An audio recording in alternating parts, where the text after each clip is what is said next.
Bismillahirrahmanirrahim. Assalamualaikum warahmatullahi wabarakatuh.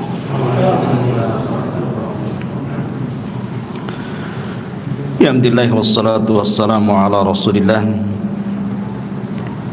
wa ala alihi wa sahbihi wa mawalah wa la hawla wa la quwata illa billahi wa ba'du.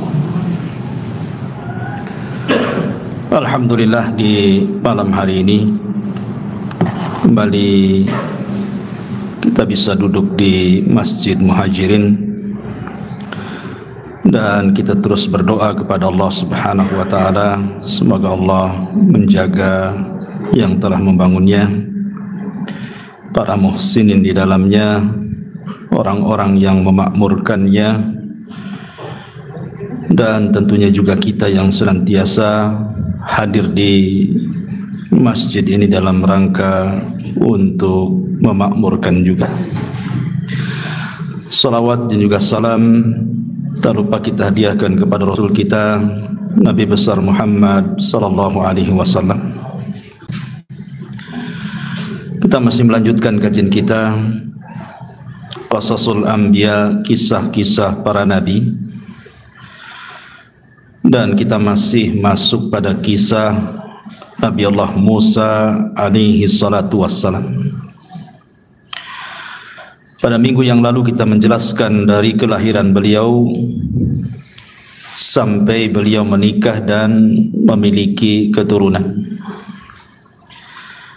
Maka malam ini kita mulai kisah beliau dari diangkatnya beliau menjadi Nabi dan juga Rasul, dan diutus berdakwah kepada Fir'aun dan begitu seterusnya.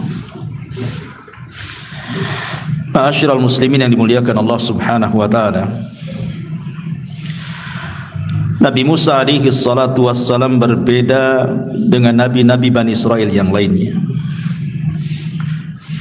Makanya dari sekian ribu nabi Bani Israel itu, Nabi Musa yang paling masyhur dan yang paling banyak diikuti, dan pengikutnya lebih banyak dibandingkan nabi-nabi sebelumnya. Dan Nabi Musa alaihi salatu wassalam dikhususkan oleh Allah Subhanahu wa taala dengan kalamnya. Makanya kemudian Musa digelari Kalimullah, orang yang berdialog dengan Allah tanpa perantara. Dan itu diakui oleh Nabi Allah Adam alaihi salatu wassalam dalam dialognya antara dia dengan Nabi Musa. Bagaimana bisa ketemu Adam dengan Musa? Bukankah zamannya berbeda?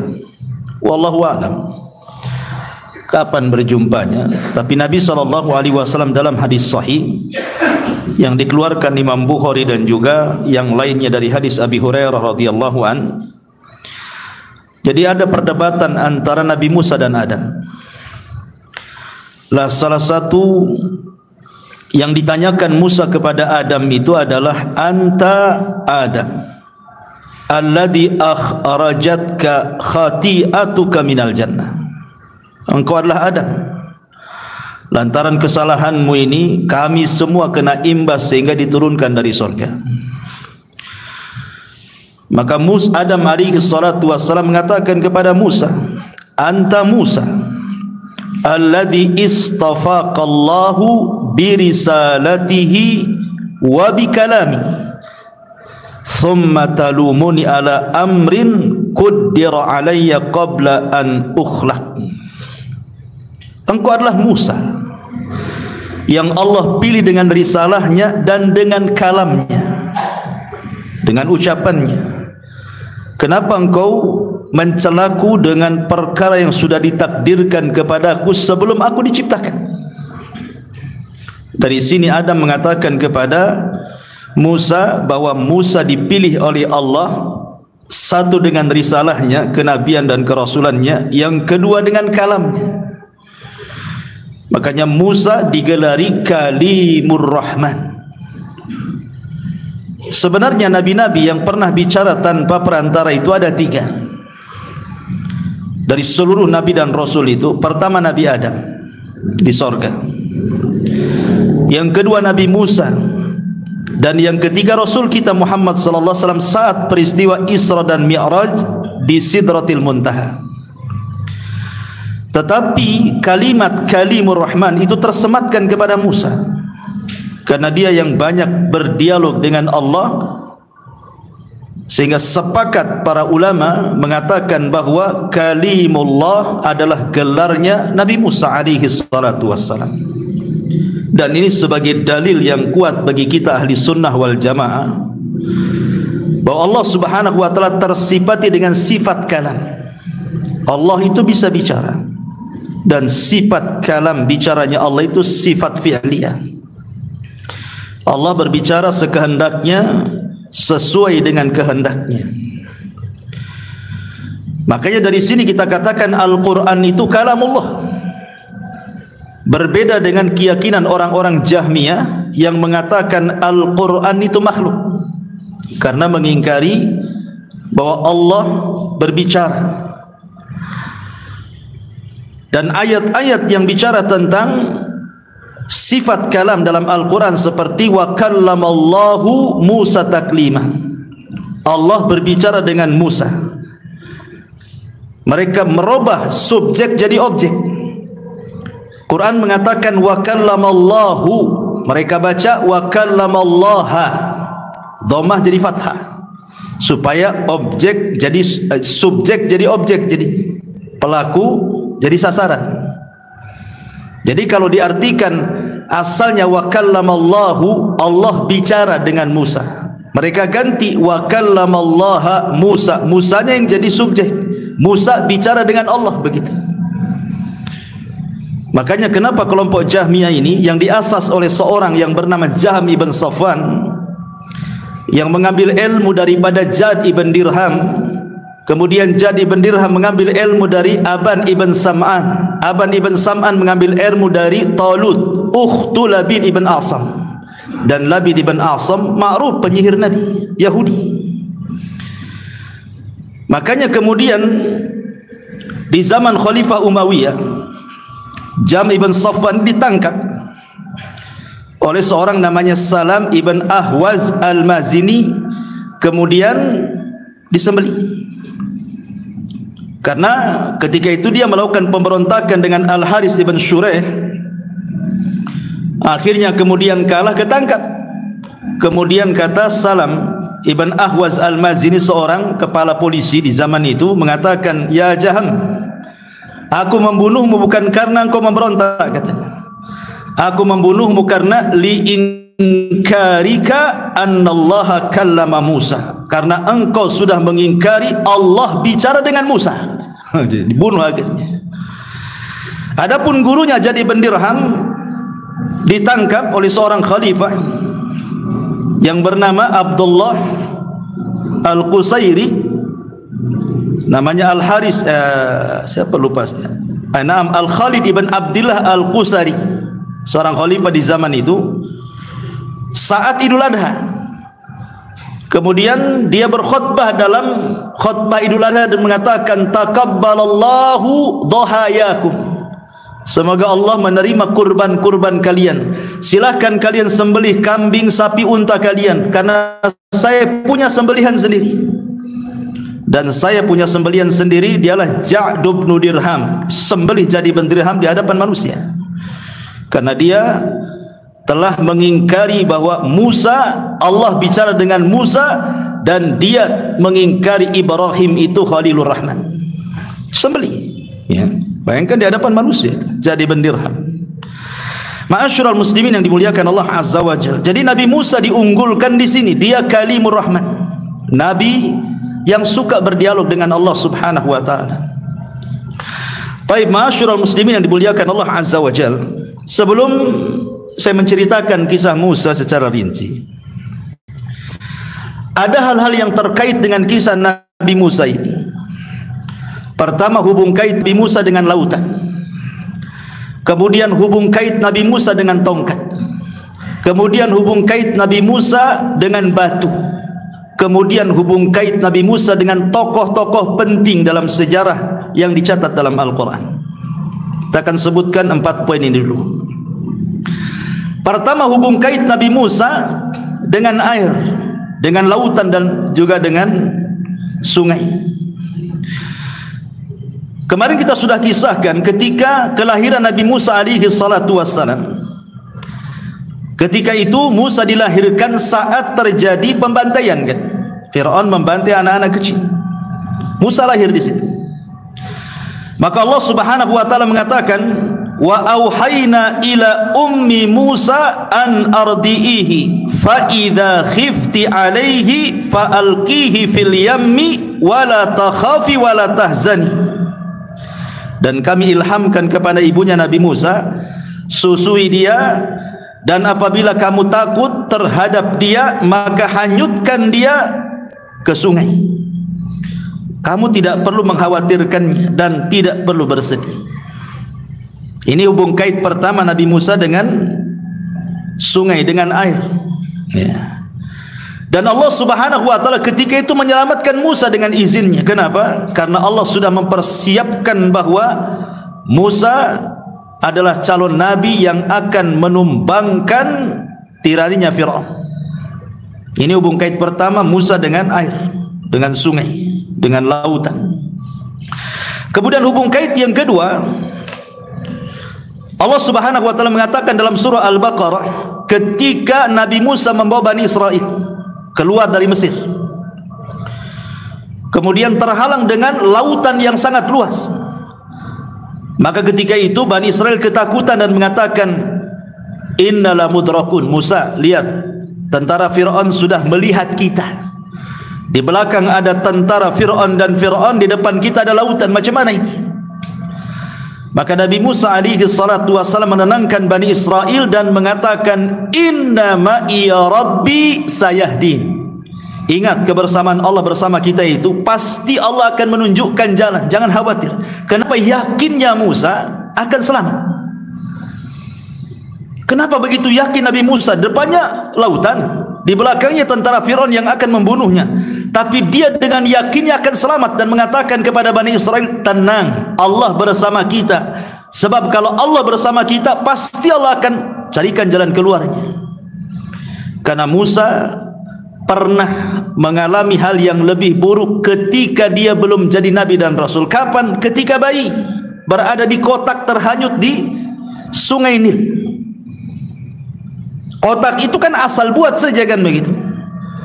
Bisa saja kotak itu tenggelam atau mungkin hanyut ke tempat lain dan tidak diselamatkan oleh keluarga Fir'aun. Tapi Allah berkehendak lain. Musa yang belum apa-apa, belum bisa apa-apa, belum jadi nabi dan rasul, Allah selamatkan. Apalagi sekarang sudah jadi nabi, sudah jadi rasul, kan itu ya. Tidak mungkin Allah tidak menyelamatkan. Makanya dengan yakin Musa mengatakan, inna ma'iya rabbi sayahdin. Maka Allah katakan, wajawaj wa idh faraqna bikumul bahra fa anjaynakum wa aghraqna ala fir'auna wa antum tanzurun. Maka Allah wahyukan kepada Musa untuk memukulkan tongkatnya, tiba-tiba laut menjadi pecah dan jadi jalan. Maka kemudian Musa dengan Bani Israel melewati lautan itu yang sudah jadi jalan, 12 jalan itu, dan sudah menyeberangi jauh. Fir'aun pula menyangka lautan itu tidak mungkin menyatu kembali dengan itu keyakinan dia. Makanya dia dengan yakinnya dia membawa pasukannya, tetapi Allah yang mentakdirkan semuanya. Rupanya lautan itu setelah Allah selamatkan Musa dan Bani Israel menyatu kembali. Allah katakan, fa anjaynakum, kami selamatkan kalian wahai Musa dan Bani Israel, wa aghraqna ala fir'auna wa antum tanzurun. Kami tenggelamkan Fir'aun dan seluruh bala tentaranya dan engkau menyaksikannya. Ini yang kedua, hubung kait Musa dengan air. Yang tadi dengan sungai, ini dengan lautan. Kemudian yang ketiga, hubung kait Nabi Musa dengan sungai atau lautan. Ketika Nabi Musa alaihi salatu wassalam sebutkan dalam hadis Sa'id Ibn Zubair radhiyallahu an, aku berkata kepada Ibnu Abbas radhiyallahu anhuma tentang kisah Nabi Musa alaihi salatu wassalam yang berkhutbah. Maka Ibnu Abbas menceritakan bahawa suatu ketika Musa pernah berkhutbah. Setelah berkhutbah adalah orang yang mengatakan, wahai Musa, adakah orang yang lebih alim dibandingkan dirimu? Kata Musa, tidak ada. Musa lupa mengucapkan insyaallah.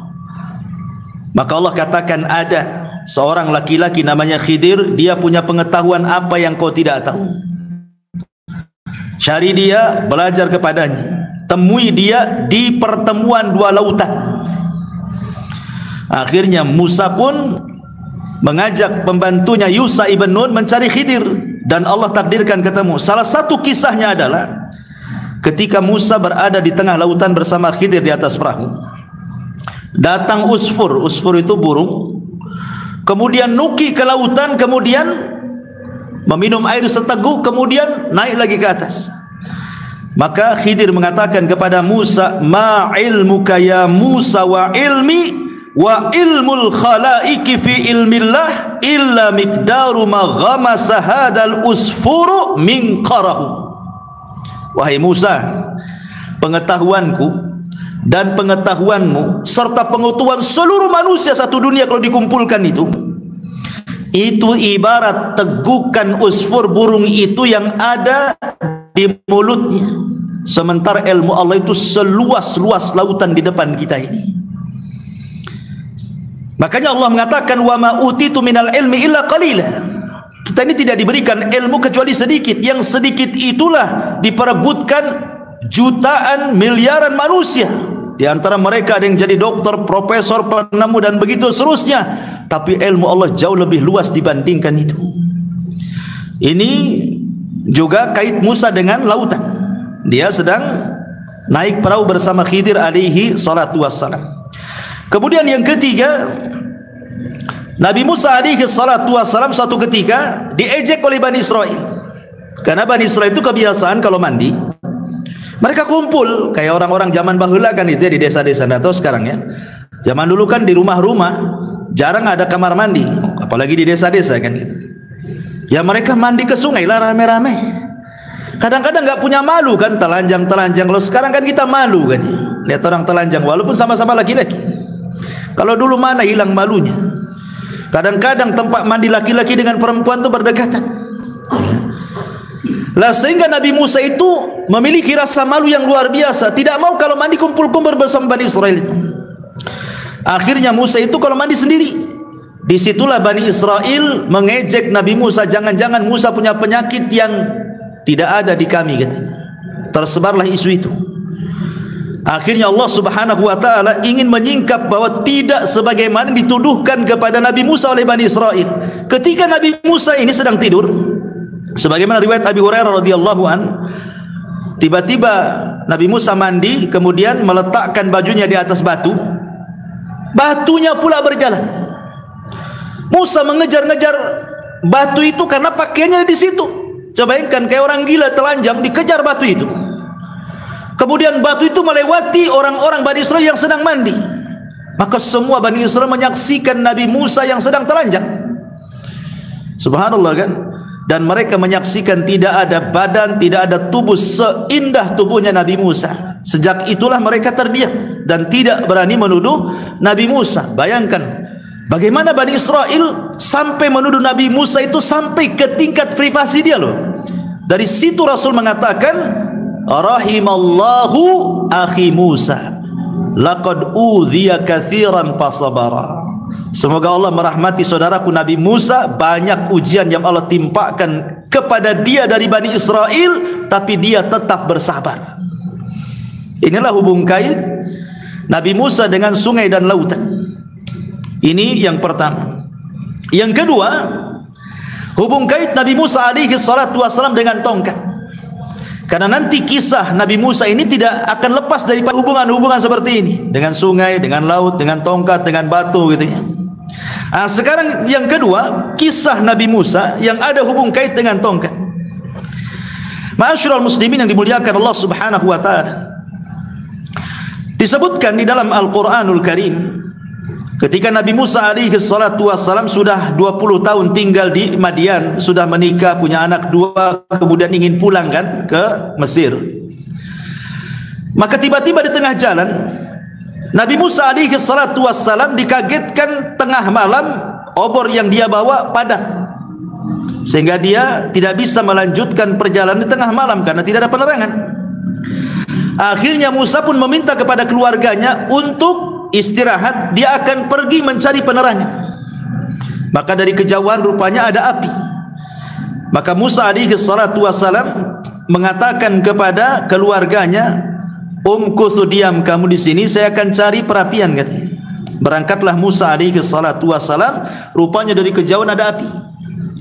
Setelah didekati, rupanya api itu nyala di pohon zaitun.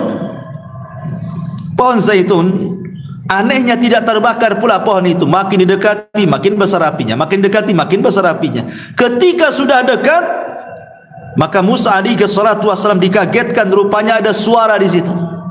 Rupanya yang bersuara ini siapa? Allah. Disitulah pertama dialog Nabi Musa alaihi salatu wassalam dengan Allah subhanahu wa ta'ala. Singkat cerita, setelah Allah berdialog dengan Nabi Musa, Musa itu kan bawa tongkat. Kemudian Allah subhanahu wa ta'ala mengatakan, wa ma tilka biyaminika ya Musa, apa itu yang di tangan kanan wahai Musa? Maka Musa mengatakan, hiya asaya atawakka'u 'alaiha wa ahushu biha 'ala ghanami wa liya fiha ma'aribu ukhra, kata Musa. Oh, ini tongkat ya Rabb. Biasanya aku gunakan untuk bertelekan pada tongkat ini, dan aku biasanya menggunakan untuk memukul dedaunan dengannya untuk kambing-kambingku. Dan bagiku tongkat ini ada keperluan macam-macam. Makanya Musa kemana-mana bawa tongkat, untuk membala kambing, untuk cari makan kambing, untuk bertelekan, macam-macam lah. Itu fungsinya tongkat itu. Maka Allah subhanahu wa ta'ala tiba-tiba mengatakan, alqiha ya Musa, lemparkan tongkat itu.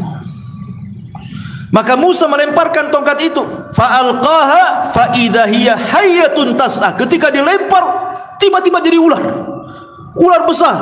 Apa enggak heran Musa? Allah hendak memberikan mukjizat kepada Nabi Musa, tiba-tiba jadi ular besar. Makanya Allah mengatakan, falamma ra'aha tahtazzu ka'annaha janun wala mudbira walam yu'aqibu ya Musa aqbil wala takhaf innaka minal aminin. Maka tatkala tongkat itu menjadi ular, Musa melihatnya bergerak-gerak seolah-olah dia ular yang sangat gesit. Larilah ia berbalik ke belakang tanpa menoleh, saking takutnya Musa itu. Langsung balik lari dia, ya. Takut dia. Ketika dia lari itulah, maka Allah panggil lagi, hei Musa kembali, ya. Hei Musa kembali, janganlah engkau takut, sesungguhnya kamu termasuk orang-orang yang aman. Enggak apa-apa, ular itu enggak akan menggigitmu, katanya. Akhirnya balik lagi Musa itu ke tempat tadi dengan gemetar itu, depannya ular besar. Tiba-tiba ketika sudah dekat dengan ular itu, Allah mengatakan, khudha wala takhaf sanu'iduha siratahal ula. Ya. Sekarang kau ambil ular itu wahai Musa. Bingunglah Musa, ini ular ngambil ular semana ini kan? Lain dengan pawangnya. Orang enggak pernah lihat ular besar kan bingung. Pegang buntutnya, matu kepalanya. Pegang kepalanya langsung dibatu kan itu.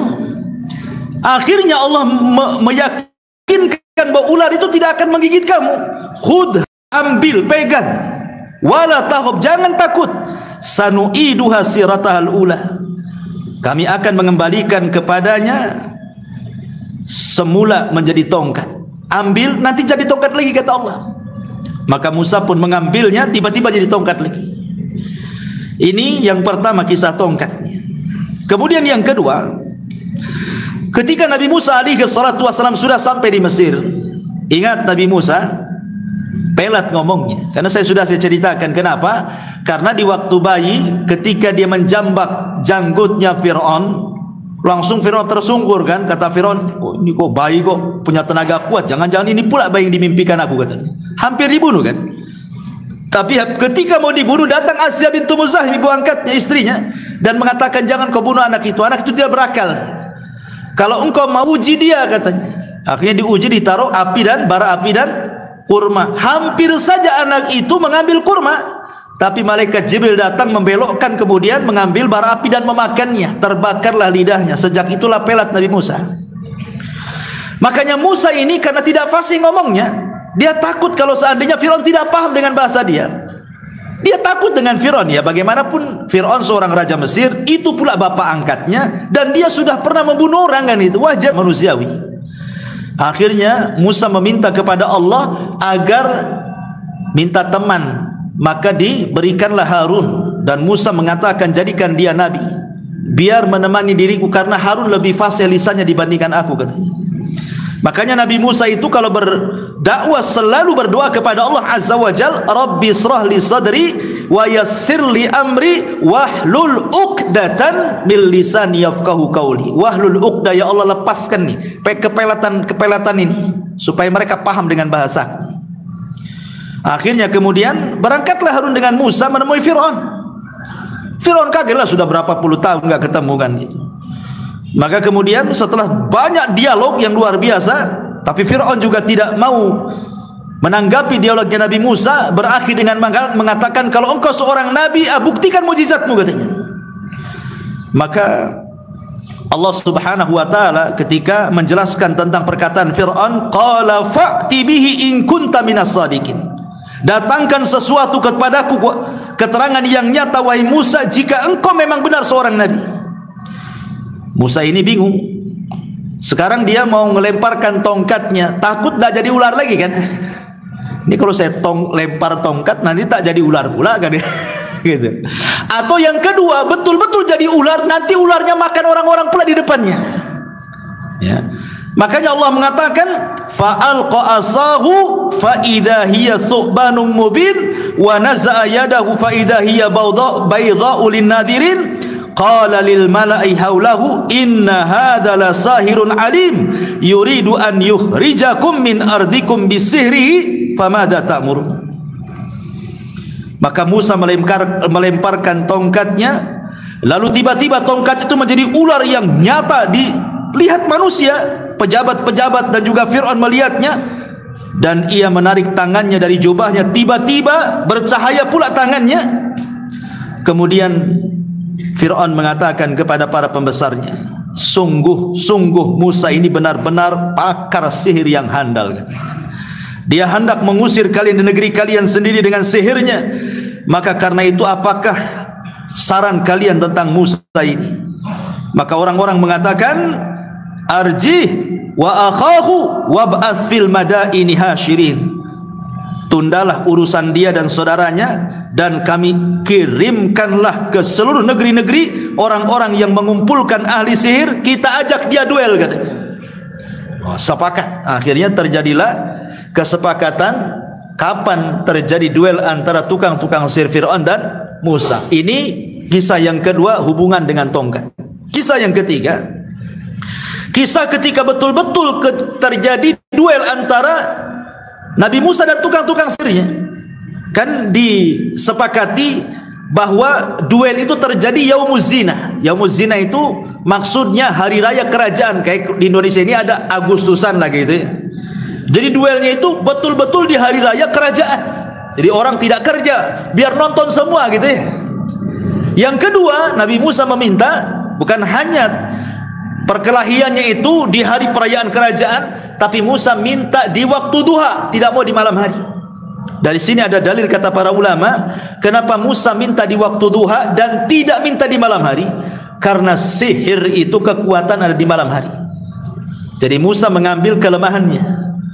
Makanya Allah mengatakan min syarri ghasiqin idza waqab. Kita harus berlindung di malam hari, karena kekuatan sihir menguat di malam hari itu. Makanya Musa memilih waktu duha, ya. Akhirnya terjadilah kemudian betul-betul gelanggang besar, ditonton ribuan manusia, disaksikan Fir'aun dan pejabatnya. Terjadilah duel antara Musa dengan tukang sihir. Ketika sudah berkumpul hadap-hadapan, Allah mengatakan, alqiha ya Musa, lemparkan tongkat. Fa'alqaha fa idza hiya hayyatun tas'a. Ketika Musa melemparkan tongkat itu, maka tiba-tiba menjadi seekor ular yang merayap dengan sangat cepat. Musa tidak terpikir bahwa ular itu akan memakan ular-ular kecil yang dilempar oleh tukang-tukang sihir itu, kan. Rupanya ular itu memakan semuanya. Tukang sihir tidak berpikir juga ular itu akan memakan tambang-tambang yang mereka lempar gitu. Karena kalau hanya sihir saja paling ditampakkan ularnya sudah gitu. Ini bukan ular sihir, ini ular beneran kalau makan-makan sana sini. Makanya tukang sihir akhirnya mengatakan ini bukan sihir, ini ular benar, ini mukjizat. Sejak itulah tukang sihir sujud, tobat, beriman kepada syariatnya Musa. Fir'aun marah dan mengatakan amantum qabla an adzana lakum. Kalian beriman sebelum aku izinkan, kata Fir'aun. Enak saja kalian, kembali kalian kufur, kalau tidak kubunuh kalian. Akhirnya semua tukang sihir istiqomah, ikhwan, tidak ada yang murtad. Akhirnya dibunuh oleh Fir'aun ini semuanya. Kata Abdullah ibn Abbas radhiyallahu anhuma, lihat tukang-tukang sihir itu, di pagi hari mereka tukang sihir yang jahat, di sore hari menjadi para syuhada yang baik, katanya. Masuk surga ya, para syuhada. Ini kisah tongkat yang ketiga. Kisah tongkat yang keempat, ketika Nabi Musa berada di Arduti, di bumi perjanjian, Arduti, bumi linglung. Karena ketika itu mereka tersesat karena diajak perang tak mau, maka mereka tidak bisa keluar dari bumi linglung itu. Lah disitulah ketika Bani Israel kemudian diazab oleh Allah, tidak bisa keluar dari padang pasir yang sangat panas sekali. Tidak ada tumbuhan, tidak ada makanan, tidak ada air sama sekali kan. Mereka tersesat di situ, tidak bisa keluar. Maka mereka mengatakan, ya Musa, kami haus, katanya. Macam mana kami minum? Makanya Allah Subhanahu wa taala katakan, wa idistasqa Musa liqaumihi faqul nadrib bi asaqal hajar. Maka Musa mengambil tongkatnya, kemudian mencari batu yang besar di sekitarnya, kemudian dipukulkan dengan tongkat itu. Apa yang terjadi? Fang fajarat min husnata asyrata aina. Tiba-tiba muncul dari bebatuan itu 12 mata air memancar dari batu itu. Kenapa 12 mata air? Disesuaikan dengan jumlah kabilah Bani Israel, supaya mereka tidak berselisih, masing-masing punya air sendiri gitu. Nah, lihat bagaimana tongkat itu perannya luar biasa kan? Ya, dipentungkan ke batu, keluar ini mukjizat. Antum mentung-mentung batu 100 kali nggak akan keluar karena tidak punya mukjizat. Intinya bahwa inilah kisah tongkatnya Nabi Musa alaihi salatu wassalam. Ini poin yang kedua. Poin yang ketiga, hubung kait Musa dengan batu. Tadi saya sudah sebutkan dua perkara. Pertama, kisah Nabi Musa ketika mandi, itu hubung kait dengan batu, batunya lari kan itu ya. Yang kedua ini, kisah ini dia pukulkan tong ke batu, keluar. Dan yang ketiga, batu-batu yang ada di Bukit Sainah, gunung batu Bukit Sainah itu. Ketika 70 orang pilihan Nabi Musa tiba-tiba mengatakan di hadapan Nabi Musa, la nu'mina laka hatta narallaha jahra. Musa, kami tidak akan beriman dengan kamu sampai kau perlihatkan Tuhanmu tuh. Kami tidak cukup membaca Taurat, kami ingin lihat Tuhanmu seperti apa, katanya. Mereka lancang. Maka apa yang terjadi? Fa'akhadat humus sa'iqatu. Datang halilintar menerpa yang 70 orang pilihan, mati semuanya. Musa sedih. Ini 70 orang, ini orang pilihan. Kalau mereka mati semua, Nabi Musa harus mencari orang lagi, mengkader orang lagi, kan susah lama gitu ya. Maka Musa mengatakan, ya Rabb, hidupkan kembali mereka ya Rabb. Akhirnya kemudian Allah hidupkan kembali mereka, wa antum tangdurun, dan kalian menyaksikannya ya.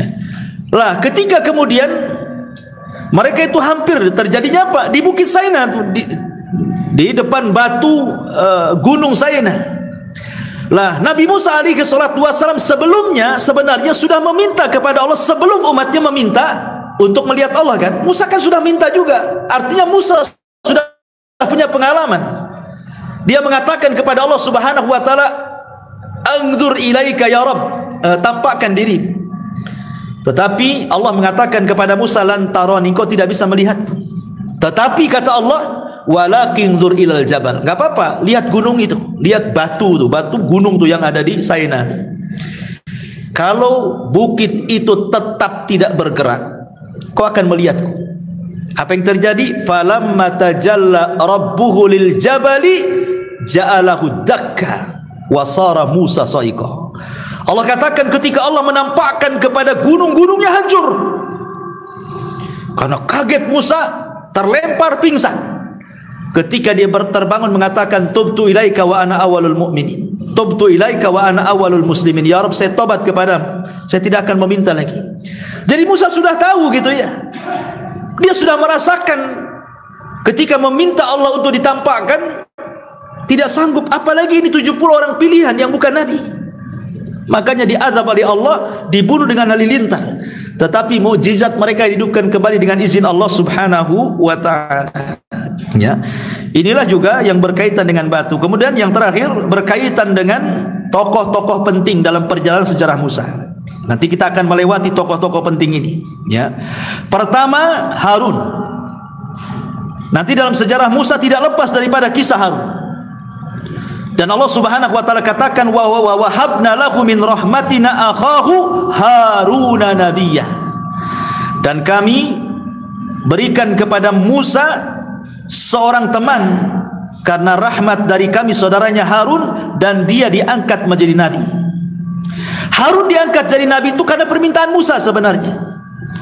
Jadi ketika Musa mengatakan, akhi Harun huwa afsahu minni lisanan fa arsilhu ma'iya rid'an yusaddiquni inni akhafu an yukadzibuni. Jadi Musa mengatakan, ya Rabb, ini Harun saudaraku, dia lebih fasih ngomongnya daripada aku, katanya. Tolong jadikan dia teman dalam dakwahku. Makanya kemudian Allah Subhanahu wa taala kabulkan, maka Allah angkat Harun menjadi nabi dan menjadi teman Nabi Musa dalam berdakwah. Dan tugas Nabi Harun luar biasa. Nabi Harun itu lembut orangnya sehingga dicintai Bani Israel. Nabi Musa ini punya keras sedikit sehingga Bani Israel tidak suka dengan Nabi Musa, walaupun nabinya itu. Tapi sama Harun suka mereka. Tentu dengan berbagai macam alasan, ya. Pertama karena memang Harun betul-betul lahir di tengah-tengah Bani Israel, remaja, dewasa, besar sampai jadi nabi, dia tidak lepas dari Bani Israel. Kalau Nabi Musa kan tidak. Bayi di istana Firaun, ya kan, sampai dia dewasa, bunuh orang, akhirnya ke Madian, sampai kawin, sampai punya anak, balik lagi ke Mesir, baru dia angkat jadi nabi, baru dia kumpul bersama Bani Israel, kan. Jadi dari kecil Nabi Musa itu walaupun turunan Bani Israel, tapi tidak bersama Bani Israel. Sebab itulah kedekatan Bani Israel dengan Harun lebih dekat dibandingkan dengan Musa. Tetapi Harun tidak ditakuti oleh Bani Israel, disukai tapi tidak ditakuti. Kalau Musa tidak disukai tapi ditakuti. Nah, itulah balikannya. Karena ketika Nabi Musa ini meninggalkan Harun untuk mengambil Taurat di Bukit Saina, hanya 40 malam saja, Musa mengatakan kepada Harun, kau pegang Bani Israel, aku hendak mengambil Taurat, katanya. 40 malam pulang Nabi Musa, Bani Israel sudah murtad, nyembah anak sapi, patung anak sapi yang dibentuk Samir itu. Maka dijambak janggutnya Harun, dijambak oleh Musa rambutnya Harun, bahasanya ambil rambutnya, ambil janggutnya, begini. Begitu gambaran dalam Quran itu. Engkau hendak menyesatkan Bani Israel, wahai Harun, katanya. Kata Harun, ya Musa, lepaskan janggutku, lepaskan rambutku. Aku sudah berusaha loh, ya, agar mereka jangan murtad, tapi mereka mengancam aku, hendak membunuhku. Bisa apa aku, katanya. Akhirnya dimaafkan Harun. Akhirnya yang murtad-murtad itu dihukum untuk saling membunuh sesama mereka, ya. Ma'asyiral muslimin yang dimuliakan Allah Azza wa Jalla, ini tokoh yang pertama yang akan menemani sejarah perjalanan Musa yang kita akan ceritakan. Yang kedua, Yusha ibn Nun. Yusha ibn Nun ini memang tidak disebutkan namanya secara nas Al-Quran, tetapi isyaratnya ada, ya, seperti Allah Subhanahu wa taala mengatakan dalam Al-Baqarah 58, wa id qulna dkhulu hadhil qaryata faqulu minha haitsu syi'tum ragada wadkhulul baba sujadan wa qulu hittatun naghfir lakum khotoyakum wa sanazidul muhsinin. Dan ingatlah ketika kami berfirman, masuklah kamu ke negeri ini, maksudnya Baitul Maqdis, makanlah dari hasil buminya yang banyak lagi enak dimanapun kamu suka, tetapi masuklah dari pintu gerbangnya sambil sujud, dan katakanlah, bebaskanlah kami dari dosa, ampuni kami dari dosa, niscaya kami ampuni kesalahan-kesalahanmu, dan kelak kami akan menambah pemberian kami kepada orang-orang yang berbuat baik.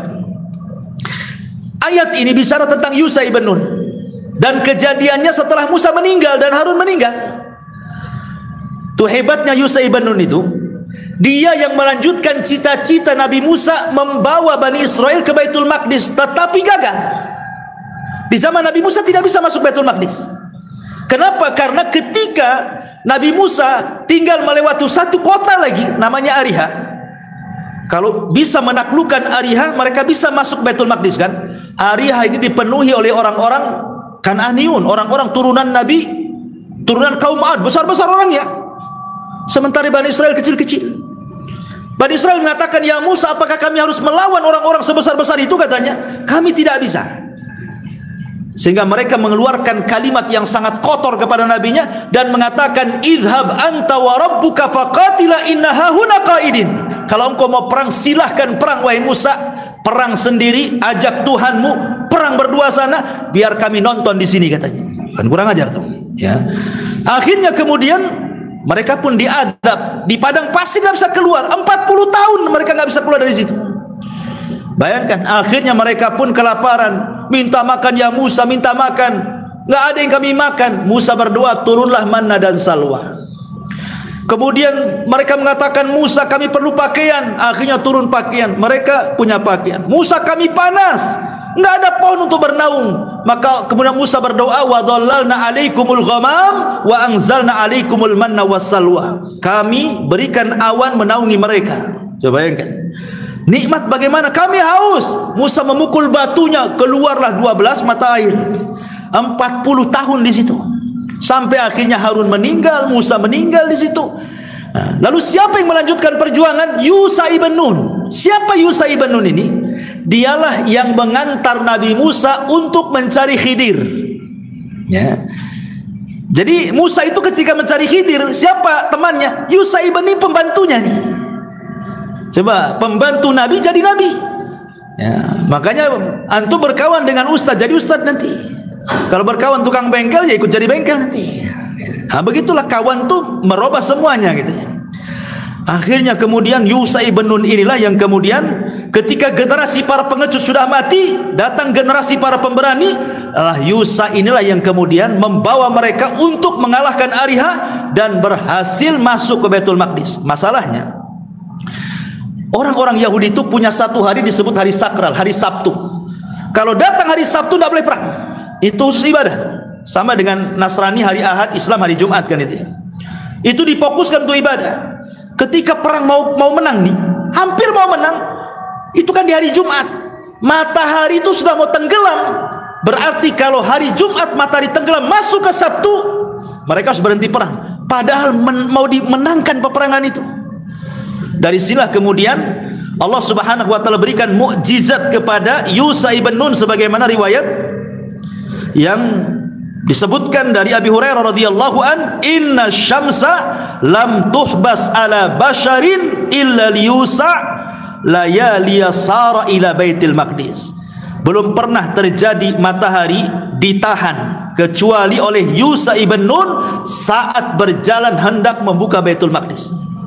Jadi ketika hampir tuh matahari tenggelam, ini sedang perang nih, maka Yusha mengatakan kepada matahari, "Hei matahari, innaki ma'murah wa ana ma'mur," katanya. Engkau diperintah Allah, aku pun diperintah Allah, katanya. Tolong jangan tenggelam sampai perang dimenangkan. Tiba-tiba matahari terdiam. Nah, tenggelam. Entah berapa waktu mereka perang sampai menang, baru dia tenggelam. Nah, itulah satu-satunya nabi yang bisa menahan matahari itu. Mukjizatnya siapa? Yusha ibn Nun. Dan ini tokoh sentral penting juga Yusha ibn Nun itu dalam perjalanan Nabi Musa, karena disebutkan dalam perjalanan Khidir dan juga disebutkan dalam perjalanan Nabi Khidir ini juga akan menemani kisah Nabi Musa alaihi salatu wassalam. Kenapa disebut Khidir? Khidir ini anak raja sebenarnya. Disebut Khidir, Khidir itu diambil dari Khadra, artinya hijau. Jadi kalau Khidir ini melewati sebuah tempat yang tandus, lapangan yang tandus gitu ya, kering kelontang, dia singgah di situ, tiba-tiba hijau semuanya, berumput semuanya. Makanya di Sumya Khidir disebut Khidir itu karena menjadikan tempat yang ia duduk di situ jadi hijau. Ya, pokoknya duduk dia saja, tumbuh rumput-rumput di mana-mana tuh tiba-tiba tuh. Nah, itulah mukjizatnya Nabi Khidir. Makanya disebut Khidir. Diambil dari Khadra. Namanya bukan Khidir ya. Jadi diambil nama dari mukjizatnya. Lah Nabi Khidir ini kenapa disebutkan di sela-sela Nabi Musa? Karena ada kisah seperti ini. Tadi saya sudah singgung hadis Bukhari dan yang lainnya, ketika Musa berceramah di tengah-tengah Bani Israel. Setelah berceramah, adalah seorang Bani Israel bertanya Musa, "Wahai Nabi Allah, ada melebihi kamu?" Kata Musa, tidak ada. Kata-kata Musa ini benar sebenarnya, karena di zaman itu tidak ada orang yang lebih alim dibandingkan Musa. Sampai pun dengan Khidir tidak lebih alim daripada Musa. Khidir ini diperselisihkan apakah dia nabi atau bukan. Ada yang mengatakan dia ya seperti Luqman, seperti Dzulqarnain, ya bukan nabi. Ada juga yang mengatakan dia nabi. Artinya kenabiannya jadi diperselisihkan. Tapi Musa kan nabi, rasul, ulul azmi, kalimullah, macam-macam disematkan kepada Musa kan. Secara kemuliaan mulia, jauh Musa lebih mulia dibanding Khidir kan. Tapi Musa ini manusiawi. Ketika ditanya adakah orang yang lebih alim, dia kata enggak ada. Tidak ada orang yang lebih alim daripada aku, katanya. Maka Allah mengatakan, karena lupa membaca insyaallah, ini penting mengucapkan insyaallah ya. Fa'atabahullah, Allah pun menghukum Musa dan mengatakan ada seseorang yang punya ilmu yang kau tidak punya. Akhirnya Musa pun berjanji untuk belajar kepada orang itu, maksudnya Khidir. Diajaklah Yusha ibn Nun, alamatnya pertemuan dua lautan Majma' al-Bahraini. Karena Musa mengatakan, di mana aku harus berjumpa dengan Khidir? Kata Allah, temui di pertemuan dua lautan, katanya. Kan susah nyari alamat gitu. Kecuali jelas desanya, camatnya, gangnya, RT-nya, RW-nya, lurahnya kan enak. Ini pertemuan dua lautan di mana kan itu? Kemudian alamat yang kedua, bawalah ikan asin. Nanti ikan itu sebagai tandanya akan hidup nantinya. Ikan mati itu akan hidup, akan loncat, dan ikan ini ketika loncat dia akan menunjukkan di mana alamat Khidir. Kau ikut di belakang ikan itu. Ha, itu aja itu cara nyarinya. Berangkatlah Musa dengan Khidir, entah berapa lama. Tapi Allah takdirkan ketemu kan. Makanya disebutkan dalam sebuah hadis Nabi SAW ketika Musa sudah lama gitu ya berjalan dengan Yusha ibn Nun, akhirnya Allah takdirkan ketemulah seseorang laki-laki yang sedang berselimut kain. Tiba-tiba Nabi Musa alaihi salatu wassalam mengucapkan salam, "Assalamualaikum." Kata Nabi Khidir, "Waalaikumsalam." Khidir mengatakan, "Siapa kamu? Di negeri ini enggak ada orang yang ngomong salam kayak kamu tuh." Maka Musa mengatakan, "Ana Musa." Kata Khidir, "Musanya Bani Israel?" "Ya, saya Musa Bani Israel," kata. Maka Khidir mengatakan, "Saya Khidir." Dari situlah kemudian Khidir dan Musa saling belajar. Belajar macam-macam, ilmunya aneh gitu kan, bolongi kapal, bunuh anak gitu ya, rumah roboh nggak tahu penghuninya siapa dibenerin, pokoknya aneh-aneh pelajarannya. Ya makanya kalau antum ikut syariatnya Khidir bahaya, nanti bunuh anak orang gitu. Tapi intinya bahwa tidak mungkin kan, makanya di sini sebenarnya mengatakan Khidir itu nabi, sebab kalau tidak nabi kok dia berani bunuh orang? Berarti kan wahyu yang nyuruh dia bunuh anak-anak itu. Ketika ditakwilkan, kenapa aku bunuh anak, kata Khidir, karena anak ini nanti kalau besar jadi jahat, dia akan durhaka kepada orang tuanya. Sebelum dia durhaka kepada orang tuanya, aku bunuh dulu. Siapa yang ngasih tahu perkara-perkara seperti kalau bukan Allah kan? Kan tidak tahu, ini perkara gaib kan? Kita kan tidak tahu. Banyak kok anak-anak di kecilnya nakalnya, naudzubillah, besarnya pula paling berbuat baik sama orang tua. Ada juga kecilnya masya Allah nurut sama orang tua, besarnya pula kayak setan kan itu. Banyak kan? Lah ini Khidir ngomong begitu kan karena wahyu. Ya, makanya para ulama mengatakan Khidir itu nabi. Tetapi masalah jadi polemik adalah tentang Khidir ini apakah masih hidup sampai sekarang ataukah sudah mati. Ini menjadi polemik para ulama. Sebagian para ulama seperti yang disebutkan oleh Al-Qurtubi dalam tafsirnya, pendapat Imam Nawawi, Ibnu Salah, Al-Iraqi dan yang lainnya mengatakan Khidir itu masih hidup sampai sekarang. Tapi masalahnya yang menguatkan Khidir masih hidup sampai sekarang akhirnya membuat khurafat-khurafat tentang Khidir kan. Ada yang mengatakan aku ketemu orang tua lah di lautan, jangan-jangan itu Khidir katanya. Aku melihat ada orang nongkrong di batu katanya di sungai, jangan-jangan pula itu Khidir katanya. Macam-macam akhirnya kan. Ya. Tetapi pendapat jamaahirul ulama, kebanyakan para ulama di antaranya Imam Bukhari, Abu Bakar Ibnul Arabi, Imam Ibnul Jauzi, Asy-Syinkiti dan yang lainnya, ya, banyak kalangan sahabat dan tabi'in mengatakan bahwa Khidir itu sudah mati, dan ini yang benar. Karena Allah Subhanahu wa taala mengatakan di dalam Al-Quranul Karim tentang Nabi Khidir itu, wa ma ja'alna li basyari min qablikal khulda afa immitta fahumul khalidun. Kami tidak menjadikan hidup abadi bagi seorang manusia pun sebelum engkau wahai Muhammad. Termasuk Khidir kan sebelum Muhammad, pasti mati. Ya, maka jika kamu mati, mereka juga matilah, kan begitu. Sama-sama nabi, Rasul nabi, Khidir juga nabi. Bahkan bukan hanya nabi Rasul itu, Rasul lagi, Sayyidul Anbiya wal Mursalin, meninggal juga. Apa orang-orang sebelum kamu tidak meninggal, akan mereka kekal, tetap mereka mati.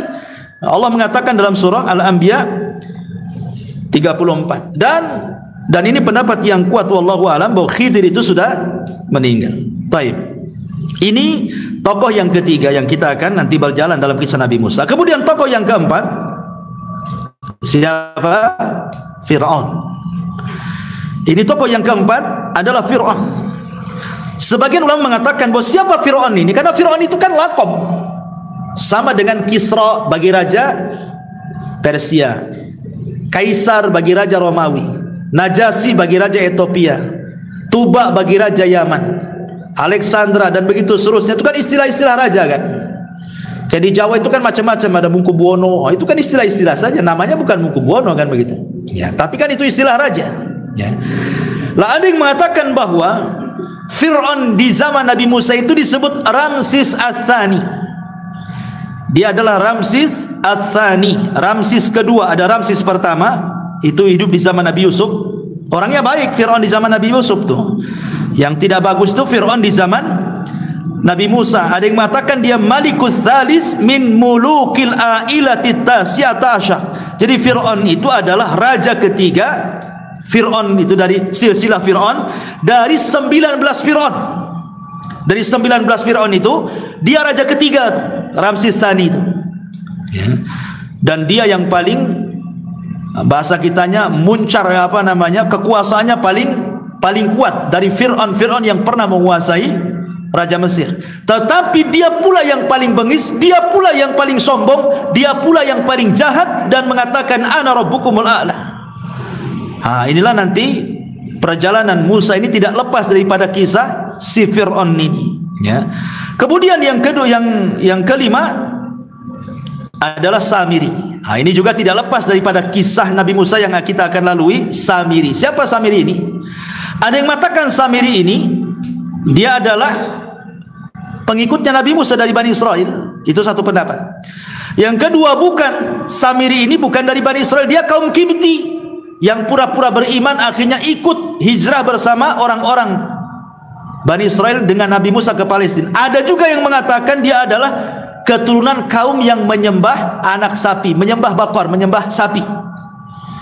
Dan peran Samiri ini sangat besar dalam merusak Bani Israel.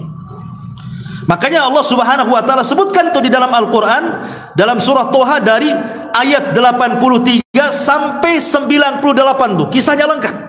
Kisah Samiri itu dalam surah Toha ayat ke-83 sampai 98. Bagaimana perannya Samiri ini menyesatkan Bani Israel. Karena kejadiannya itu ketika Musa ke Bukit Saina 40 malam loh. Tiba-tiba kemudian Samiri mengambil emas-emas Bani Israel, karena Bani Israel merasa bahwa emas-emas mereka itu tidak halal mereka pakai. Kalau mereka hijrah, mereka pinjam emas itu. Jadi itu bukan emas mereka, hanya pinjaman. Mereka takut mau emas itu. Maka Samiri mengatakan, kalau gitu buang saja emas itu, katanya. Dibuanglah emas-emas itu, cincinnya, gelangnya dibuang. Rupanya tanpa sepengetahuan Bani Israel, diambil sama Samiri itu. Kemudian dicetak jadi patung anak sapi. Setelah dicetak jadi patung anak sapi, Samiri ini punya tanah sakti. Ya. Dari mana tanah ini? Disebutkan di dalam surah Toha itu. Jadi ketika Nabi Musa menyeberangi lautan yang sudah kembali dan menenggelamkan Fir'aun itu, Samiri melihat ada orang berkuda warna putih, berjubah putih di samping Nabi Musa, seolah-olah dia ngasih instruksi Nabi Musa. Samiri yakin itu bukan manusia, itu malaikat. Makanya diperhatikan kudanya. Setiap menginjak tanah hidup, kayak Nabi Khidir tadi. Ya, setiap Khidir singgah di sebuah tempat hijau, itu juga sama, kaki kuda itu setiap dia menginjak di padang pasir, tumbuh tuh rumputan di situ setiap pijakannya itu. Makanya oleh Samiri diambil tuh bekas-bekas pijakannya itu, tanahnya itu. Lah ketika kemudian Samiri membentuk itu patung anak sapi itu, kan dia punya tanah itu bekas pijakannya kaki kudanya Jibril itu. Akhirnya dimasukkan ke mulutnya. Allah takdirkan hidup tuh patung anak sapi itu. Tapi tidak hidup seutuhnya. Al-Quran yang mengatakan lahu khuar, mengeluarkan suara. Tiba-tiba Bani Israel kaget, kok patung bisa mengeluarkan suara, kok bisa hidup gitu ya. Maka kemudian Samiri mengatakan, lihat Musa ngapain jauh-jauh cari Tuhan ke Bukit Saina, katanya. Tuhannya ada di sini, katanya. Sembah, katanya. Sejak itulah 70.000 Bani Israel murtad menyembah patung anak sapi buatan Samiri. Kenapa yang dibuat itu patung anak sapi? Makanya nanti ketika Nabi Musa sudah berada di Ardutih gitu ya, di negeri linglung tadi, itu ada kisah namanya Baqarah Bani Israel. Ketika ada orang kaya terbunuh, kemudian dicari siapa pembunuhnya, datang kepada Nabi Musa, kemudian Musa berdoa kepada Allah, kemudian kata Musa, sembelihlah seekor sapi betina. Makanya surah Al-Baqarah disebut Al-Baqarah karena ada kisah Baqarah Bani Israel ini, ya. Kenapa yang disuruh sapi? Kenapa enggak kambing? Kenapa enggak unta? Kenapa enggak yang gajah gitu ya? Kenapa disuruh sapi? Karena Nabi Musa ingin melepaskan keterikatan sesembahan Bani Israel kepada sapi saat mereka di Mesir dengan cara sembelih sapi betina supaya terhina Tuhannya, gitu maksudnya. Melepaskan Tuhan-Tuhan yang ada di hati-hati mereka, keterkaitan mereka dengan sapi itu. Tapi rupanya kisah orang nyembah sapi itu bukan di zaman Bani Israel saja. Sampai sekarang masih ada orang nyembah sapi kan? Di India sana kan? Masih ada orang yang kemudian mengagungkan sapi. Kalau di negeri kita di Jawa Tengah, kerbau, ya kan? Kiai Selamat tuh siapa? Ya, Pak Kiai Selamat tuh. Saya kira orang, rupanya kerbau, ya kan? Diambil di alat berkahnya kan? Tapi di India lihat, sapi itu luar biasa diagungkan tuh. Kalau masuk ke pasar gitu ya, ada orang jual kangkung dimakan, biarin katanya. Tuhan makan kangkung. Gimana ceritanya? Ya. Sampai sekarang ada orang-orang yang nyembah sapi itu. Karena memang dari dulu itu sejak zaman Nabi Israel, Nabi Bani Israel itu sudah ada para penyembah patung anak sapi kan? Rupanya sampai sekarang tuh masih ada orang-orang yang menyembah patung anak sapi. Sampai saya membaca buku itu, di India itu 1000 lebih agama. Bayangkan, agama terbanyak di dunia itu di India. Sampai tubuh 1000 lebih agama. Coba bayangkan kalau sudah 1000 lebih agama, berarti 1000 lebih Tuhan tuh. Karena masing-masing agama punya Tuhan kan. Makanya di India aneh-aneh sembahannya. Ada yang nyembah sapi, ada yang nyembah ular sendok, ada yang nyembah macam-macam di sana itu. Sampai saya baca, maaf nih agak jorok sedikit, sampai ada yang nyembah patung kemaluan perempuan. Saya baca itu, alasannya apa? Karena dari situ katanya para nabi lahir, dari situ orang-orang soleh lahir, dari situ macam-macam lahir. Lah kita katakan Fir'aun juga dari situ lahir, Namrud juga dari situ, Abu Lahab juga dari situ. Tahu tanya di mana coba? Ya. Masyarul muslimin yang dimuliakan Allah Azza wa Jalla. Jadi terlampau itulah kadang-kadang orang musyrik ini, kalau kita pikir-pikir secara akal itu tidak masuk di akal. Ya. Sampai dikatakan oleh seorang sahabat yang dulunya bekas mantan jahiliyah kemudian masuk Islam, ya, kami dulu menyembah batu. Kalau dapat batu yang bagus, nih batu yang ini dibuang, nyembah batu yang baru. Nanti datang lagi batu yang baru lagi, ini batu yang lama dibuang, batu yang baru disembah. Asih begitu saja. Tuhan itu diambil dicampah, itu diambil dicampah. Ini gimana ceritanya agama kayak gini? Itulah jahilnya orang-orang jahiliyah, sampai disebut jahiliyah gitu ya. Mereka disebut jahiliyah. Taib, intinya bahwa Samiri ini menyesatkan Bani Israel sampai Musa datang marah, akhirnya diusirlah Samiri. Kenapa Samiri tidak dibunuh coba? Diusir. Tapi Nabi Musa mengatakan, engkau tidak bisa didekati manusia dan engkau tidak bisa mendekat manusia. Kau akan hidup sendiri sana. Pergi. Dari sinilah, karena tidak disebut kematian di dalam Al-Quran, ada yang memprediksi jangan-jangan Samiri ini bersembunyi dan akan muncul di akhir zaman sebagai Dajjal. Tapi pendapat ini lemah. Dajjal bukan Samiri, Samiri bukan Dajjal, Samiri sendiri, Dajjal jalan sendiri lah. Dan mungkin sudah mati, tidak mungkin juga dia hidup sampai sekarang. Ya. Intinya bahwa ini tokoh-tokoh yang akan menemani kisah Nabi Musa, termasuk juga Bani Israel. Dalam Al-Quran itu ada istilah-istilah yang disebutkan. Pertama Bani Israel, yang kedua Yahudi, yang ketiga ahli kitab. Ya. Pertama Bani Israel, tentu yang dimaksud Bani Israel adalah keturunan Nabi Yakub. dan itulah yang akan menemani Nabi Musa selama perjalanan dari Mesir sampai Nabi Musa meninggal. Makanya di Quran sering mengatakan ya Bani Israel, ya Bani Israel. Kalau disebutkan ya Bani Israel dalam Al-Quran artinya mengingatkan orang-orang Yahudi Madinah di zaman Rasul tentang kenikmatan yang Allah berikan kepada nenek moyang mereka dulu, ya Bani Israel. Tapi kalau disebut Yahudi dalam Al-Quran itu celaan. Ya, kalau Allah menyebut kalimat Yahudi dalam Quran berarti Allah hendak mencela Yahudi. Tapi kalau Allah istilahkan ahli kitab berarti di sini ada dua agama yang terkandung. Pertama Yahudi, yang kedua Nasrani, dan biasanya digunakan dalam konteks perdebatan dalam Quran. Ya, kalau disebut ahli kitab itu. Lah inilah yang akan menemani kisah sepanjang perjalanan Nabi Musa mulai dari Mesir sampai meninggal di Arduteh. Ya, tentu ini saya kasih kisi-kisinya dulu supaya ketika menceritakan kisah maka terbayanglah kisah-kisah ini sehingga mudah dipahami kisahnya. Wallahu a'lam bishawab. Mudah-mudahan ada manfaatnya. Sampai di sini. Subhanakallah bihamdika asyhadu an la ilaha illa anta astaghfiruka wa atubu ilaik. Allahu ta'ala alam. Assalamualaikum warahmatullahi wabarakatuh.